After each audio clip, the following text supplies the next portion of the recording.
को कोऑर्डिनेट कर रहे थे या फैसिलिटेट कर रहे थे, यहाँ के पूर्व डीजी आर.के. मिश्रा जी थे। तो इनकी क्या बात हुई, क्या सरकार के प्रतिनिधियों ने सुना, इन्होंने अपनी क्या बात रखी, एक बार आप इनसे भी सुन लीजिए। दो चार शब्द जो बच्चों के बोलने के अलावा अगर मिश्रा जी कुछ बोलना चाहेंगे तो वो भी बता देंगे, और उसके बाद आगे की रणनीति जो है उस पर भी जो हम लोग अभी आपको बता देंगे कि आगे आंदोलन को लेकर बच्चे क्या चाहते हैं और हम लोग की उसमें भूमिका क्या होगी। तो मैं चाहूंगा कि छात्रों की ओर से आप बात कर लो। हम लोग की जो 5 मांगे थी कि री एग्जाम होना चाहिए और जिन साथियों के ऊपर FIR हुआ है उसको वापस लिया जाए। सोनू यादव नाम का जो एक लड़का इस पूरे मामले के कारण उसने आत्महत्या कर ली, उसके परिवार वालों को 10 लाख का मुआवजा मिले और सरकारी नौकरी मिले। पुलिस वालों की ओर से जो बर्बरतापूर्वक लाठीचार्ज किया गया उनके ऊपर कार्रवाई हो। इन तमाम मांगों को हमने रखा चीफ सेक्रेटरी के सामने, वहाँ होम सेक्रेटरी भी थे। आप बहुत जल्दी बोल रहे हैं, थोड़ा धीरे बोल। हाँ, ठीक। तो ब्यूरोक्रेसी का अपना जो एक नपतुला तरीका होता है जवाब देने का, वो एक खांचे में ही बोलते हैं, वही तरीका था चीफ सेक्रेटरी सर का भी। न तो उन्होंने हाँ कहा किसी भी मांग को लेकर और ना कहा। नपतुला जवाब की देख लेंगे, जांच करवा लेते हैं, हम चाहे तो 24 घंटे में जांच करवा लेते हैं, उसके बाद जो होगा आपके हित में निर्णय लिया जाएगा। हम लोगों ने तमाम जो मांगे रखी उसमें हमने जो हमारा जो री एग्जाम का मुद्दा था उसके लिए हमने ठोस तर्क दिया कि क्या सर 18,000 लोगों का अलग से एग्जाम लिया जा रहा है, पीटी में जो कुल रिजल्ट होगा वो लगभग 20 से 21,000 लोगों का रिजल्ट होगा, और 18,000 का एग्जाम आप अलग से ले रहे हैं, यानी कुल रिजल्ट का 90% के बराबर ये है। और नॉर्मलाइजेशन आयोग कह चुका है कि नॉर्मलाइजेशन नहीं होगा, यानी 2 अलग अलग डेट पर आप एग्जाम ले रहे हैं और नॉर्मलाइजेशन नहीं करेंगे तो फिर ये इनजस्टिस होगा किसी ना किसी एक, या तो 13 दिसंबर को जो एग्जाम हुआ उनके साथ इनजस्टिस होगा या 4 जनवरी वाले के साथ इनजस्टिस होगा। इस बात के ऊपर वो चुप हो गए, इसका कोई जवाब नहीं था उनके पास शायद। और बाकी आप बोलिए। देखिए, जो भी मुद्दा जांच का विषय था उसके इतर री एग्जाम कराने के लिए बस एक ही चीज काफी है, एक ही लॉजिक काफी है। उसी पे मेरा फोर्स था कि एक ये लॉजिक जो 18,000 बच्चों को सेम पोस्ट के लिए सेम नोटिफिकेशन के द्वारा अलग अलग एग्जाम फेस करना पड़ेगा, ये किसी के लिए भी भारी हो सकता है, उन 18,000 के लिए भी या फिर ये 4 लाख के लिए भी। तो ये एक रीजन क्या काफी नहीं है री एग्जाम कंडक्ट कराने का, जिसपे उनकी चुप्पी रही। बाकी सारे चीजों को कंसिडर किए हैं वो, और हम चुप्पी भी नहीं कह सकते हैं क्योंकि अब बोले हैं कि आगे हम विचार करेंगे। तो विचार हमें तो यही उम्मीद है कि हमारे फेवर में आएगी, और अगर फेवर में नहीं आती है फिर हम अपना देखेंगे कि आगे क्या करना है, इस पे हम डिसाइड करेंगे। हम जब वहाँ पे गए तो हमने 5 मांगे रखी जो भैया ने बताया, और उन्होंने जब 18,000 का जो बात हो रहा है जो 90% रिजल्ट का है, तो उस पे लगा कि सहमत नहीं है। उन्होंने कहा कि इंजीनियरिंग सर्विस का एग्जाम होता है या पुलिस वाला होता है, 6-6 दिन एग्जाम होता है। तो हमने कहा कि सर इसकी तो संख्या कम है, इसको एक समय में एक दिन में लिया जा सकता है। तो उन्होंने 66वीं का तर्क दिया कि 66वीं में औरंगाबाद में ऐसा हुआ था, तो हमने एक सेंटर का लिया। फिर हमने बोला कि ये 33 सेंटर के बराबर है। तब जब देखे कि संतुष्ट वो नहीं दिख रहे, मतलब हमारे लिए सकारात्मक नहीं लग रहा है, तो हमने कुछ एलिगेशन उन पे लगाना शुरू किया। जो बच्चों का अनुभव के आधार पे एग्जामिनेशन में जो उनका अनुभव था, किसी रूम में किसी सेंटर में कोई ने सेंटर कोड डाला, क्या क्या एक हमने सीट दिया जिसपे 28 सेंटर में अनियमितता हुई थी, तो हमने डाला। तो उन्होंने कहा कि ये तो 24 घंटे में हम इस पे मैंने जांच कर सकते हैं CCTV मंगा करके। एक ट्विटर पे वायरल हो रहा था, सोनू राज नाम का लड़का, वो क्वेश्चन वायरल उस पे था, मतलब 1 बजे 13 दिसंबर 2024 को हमने उसे भी रखा। EOU को एक लड़का जो है वही ट्विटर वाला 8 PM में, मतलब उसी दिन 8 बजे उसी 1 बजे वाला जो है वो डाला हमने, वो भी उनको हार्ड कॉपी में दिया। उन्होंने कहा कि अगर कोई भी इसमें से सत्य पाया जाता है तो इस पे हम एक्शन लेंगे। तो यही हुआ, बाकी नपातुला था। फिर हमने CM से डिमांड की कि महोदय आपका तो लिमिटेशंस है, जितना भी ब्यूरोक्रेटिक मतलब जो लिमिटेशंस होते हैं, तो हम चाहते हैं कि हमारा जो डेलीगेशन है वो CM से भी मिलने का मौका मिले ताकि उनको हम ये बातें अपने ओर से रख सकें। तो उन्होंने इस पर जवाब दिया कि कोशिश करेंगे, मैंने बाकी नपीतुली है, कुछ स्पष्ट नहीं है। मुख्य मुद्दा में एक मुद्दा ये भी था कि जिन साथियों पे FIR हुआ है उसको वापस लिया जाए, क्योंकि हम लोग अब पढ़ाई करेंगे कि जाके कोर्ट में लड़ाई करेंगे। हम लोग रोड पे भी लड़ाई करेंगे, कोर्ट में भी लड़ाई करेंगे, तो पढ़ाई कब करेंगे? ये भी एक मुद्दा था। उन्होंने बोला कि हम इस पे विचार करेंगे और उम्मीद है कि जल्दी ही कुछ जवाब देंगे।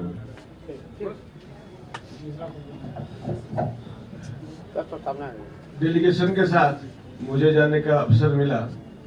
मैं यही कहूंगा कि आज मुख्य सचिव महोदय ने जितनी शालीनता के साथ संवेदनशील होकर सभी विद्यार्थियों की मांग सुनी, अच्छे माहौल में, कोई आर्गुमेंट नहीं, कोई काउंटर आर्गुमेंट नहीं, हर बात को सुना, हर को नोट किया और उन्होंने ये कहा कि आपकी इन बातों से हम चर्चा भी करेंगे, जांच भी करेंगे और मुख्यमंत्री जी को अवगत भी कराएंगे। ये एक बहुत सकारात्मक सोच उनकी लगी और ये मुझे बहुत अच्छा लगा कि मुख्य सचिव महोदय ने गृह सचिव महोदय को ही साथ बुला लिया और दोनों ने इसको सुना। और सबसे अच्छा, कांड के मामले में उन्होंने ये स्पष्ट कहा कि डीजीपी महोदय को वो बता देंगे कि इस पर बच्चों पर अत्याचार जो बर्बरतापूर्ण लाठी चली है तो ठीक है, लेकिन अब केस में अनायास गिरफ्तारी और वो न हो। तो हमें लगता है कि जो इस माहौल में इन बच्चों को भी संतुष्टि मिली कि बिहार सरकार के प्रशासन के शीर्ष पदाधिकारी ने जितनी संवेदनशीलता और शालीनता और अनुभव के साथ, उनको कहीं और जाना भी था फिर भी पूरा समय दिया, एक एक बच्चे की बात सुनी, ये अच्छा लगा। और मुझे उम्मीद है कि जिस तत्परता से उन्होंने सुना है, उस तत्परता से जल्दी ही जिन मामले में वो निर्णय ले सकते हैं, चाहे सोनू कुमार जी को 10 लाख रुपए देने की बात, उनके परिवार को 10 लाख रुपए देने की बात हो, कांड से लोगों को मुक्त करने की बात हो या जांच कराने की बात हो, इन सब पे वो निर्णय अपने स्तर से लें। जो निर्णय उनके स्तर के बियॉन्ड है उसके लिए हमारी मदद करें। और उन्होंने आश्वासन दिया है कि मुख्यमंत्री महोदय के संज्ञान में लाएंगे कि डेलीगेशन उनसे मिलना चाहता है, हम कोशिश ही कर सकते हैं, निर्णय तो मुख्यमंत्री जी का होगा। तो ये मुझे अच्छा लगा। तो एक अच्छे माहौल में हुआ है और रास्ता खुला है और ये बात तय है कि जिस तरह का आंदोलन, जिस तरह का सत्याग्रह जिले जिले में प्रारंभ हो गया है, ये सरकार के लिए बहुत अच्छी बात नहीं है।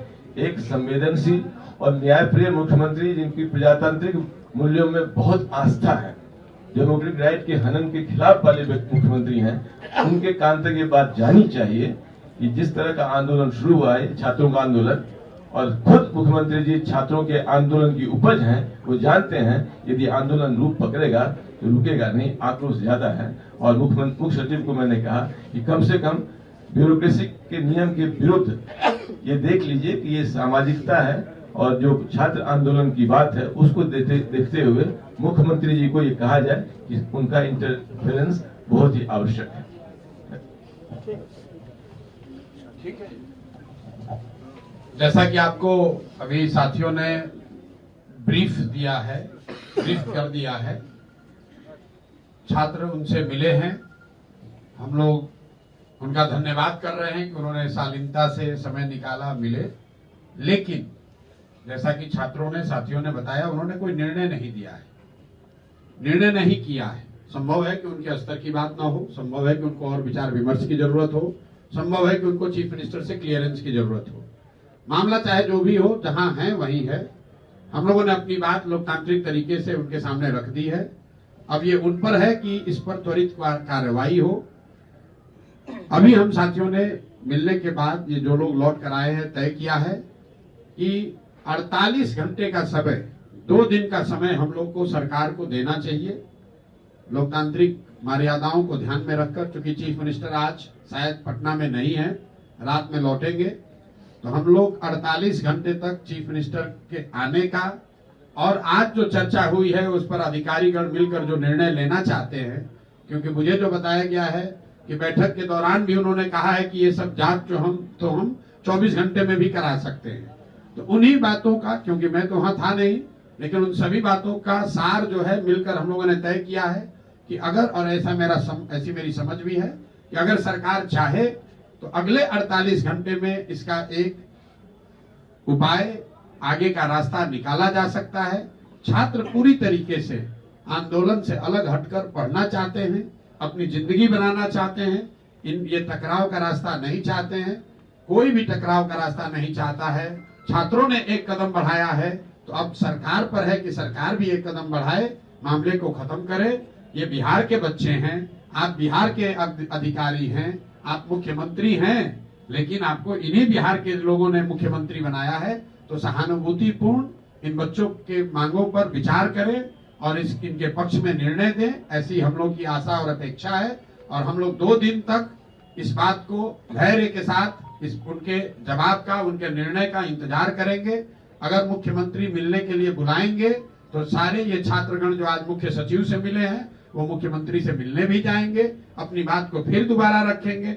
लेकिन अगर 48 घंटे में उन्होंने कोई निर्णय नहीं लिया तो छात्र जो भी निर्णय लेंगे आंदोलन करने का, ये निर्णय इनका मान्य होगा और हम लोग पूरी तरीके से छात्रों के साथ रहेंगे।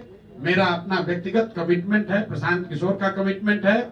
जो छात्र इस आंदोलन में हैं, हम लोग कोशिश कर रहे हैं उनकी मदद करने की, लेकिन अगर वो कोशिश कामयाब नहीं भी हुई तो भी हम लोग छात्रों के साथ खड़े रहेंगे, चाहे इनके साथ धरने पर बैठना हो या इनको लीगल मदद करने की जरूरत हो या कोई अन्य समस्या इनको आ रही है। जो हम लोग को शक्ति बुद्धि है वो पूरी शक्ति बुद्धि छात्रों के साथ लगाएंगे, इनके साथ खड़े रहेंगे।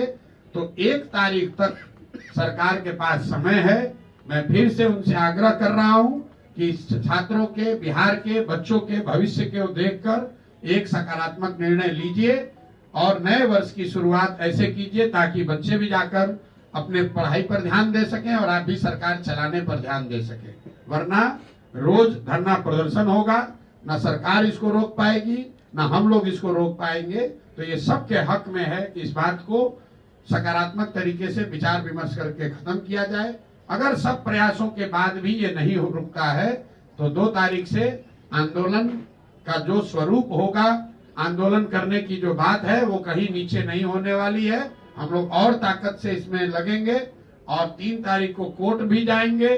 जो लीगल ऑप्शन है हम लोग के पास उसको भी देखेंगे और राइट टू इक्वालिटी जो ये लोग बात कह रहे हैं, ये अनियमितता हुई कि नहीं हुई, ये तो सरकार ऑलरेडी मान चुकी है कि एक सेंटर पर अनियमितता हुई है और 13,000 बच्चों का रीटेस्ट हो रहा है।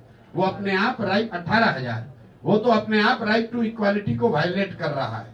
तो उसके आधार पर हम लोग माननीय उच्च न्यायालय में भी जाएंगे, लेकिन ऐसी कोई नौबत न आए, इसलिए मेरा आपसे, आपके द्वारा आग्रह है कि सरकार अगले 48 घंटों में इस पर एक पॉजिटिव निर्णय ले ताकि छात्र अपना काम कर सके, सरकार अपना काम कर सके। बहुत बहुत धन्यवाद आप सबका। और अभी ये जो छात्र है इनकी सुरक्षा, इनके साथ कोई प्रताड़ना, इनको धमकी, इनको टॉर्चर न किया जाए, ये भी मैं आपसे आह्वान कर रहा हूं आपके द्वारा। जो मुझे बताया गया कि उन्होंने मौखिक तौर पर गृह सचिव को ये कहा है कि आप डीजीपी को ये बता दीजिए कि इन छात्रों को परेशान न किया जाए, इस पर कोई कार्रवाई ऐसी न हो जिससे छात्रों को परेशानी हो। लेकिन ये उनका मौखिक आदेश है, शायद यही दे सकते थे। लेकिन इसके अलग अगर छात्रों को परेशान किया जाएगा तो कोई चुप नहीं बैठने वाला है, पीछे हम लोग हटने वाले नहीं है।